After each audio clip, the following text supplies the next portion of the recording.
السلام علیکم۔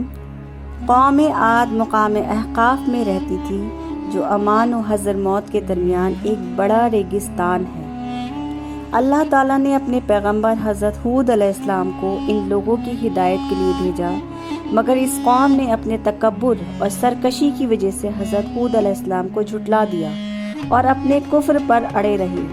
حضرت ہود علیہ السلام بار بار ان کو عذاب الہی سے ڈراتے رہے، لیکن ان لوگوں پر کوئی اثر نہیں ہوا۔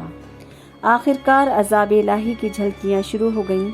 3 سال تک بارش ہی نہیں ہوئی اور تمام جگہ قحط و خشک سالی کا دورہ ہو گیا۔ اس زمانے میں یہ دستور تھا کہ جب کوئی بلا اور مصیبت آتی تھی تو یہ لوگ مکہ معظمہ جا کر خانہ کعبہ میں دعائیں مانگتے تھے تو بلائیں ٹل جاتی تھیں۔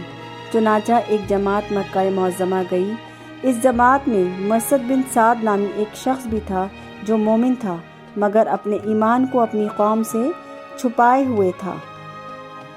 وہ ان کو دیکھتے دعائیں مانگتے دیکھ کر اس کا ایمانی جذبہ بیدار ہو گیا اور اس نے تڑپ کر کہا کہ اے میری قوم، تم لوگ لاکھ دعائیں مانگو مگر خدا کی قسم اس وقت تک پانی نہیں برسے گا جب تک تم اپنے نبی حضرت ہود علیہ السلام پر ایمان نہ لاؤ گے۔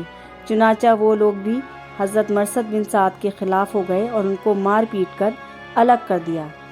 اس وقت اللہ تعالیٰ نے 3 بدلیاں بھیجیں، ایک سفید، ایک سرخ اور ایک سیاہ، اور آسمان سے ایک آواز آئی کہ اے قوم عاد، تم لوگ اپنی قوم کے لیے ان 3 بدلیوں میں سے ایک بدلی کو پسند کر لو۔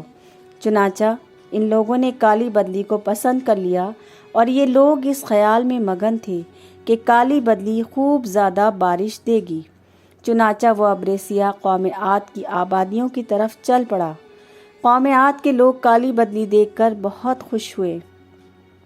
حضرت ہود علیہ السلام نے فرمایا کہ اے میری قوم، دیکھ لو عذاب الہی ابر کی صورت میں تمہاری طرف بڑھ رہا ہے، مگر قوم کے گستاخوں نے اپنے نبی کو جھٹلا دیا اور کہا کہ کہاں کا عذاب اور کیسا عذاب، یہ تو بادل ہے جو ہمیں بارش دینے کے لیے آ رہا ہے۔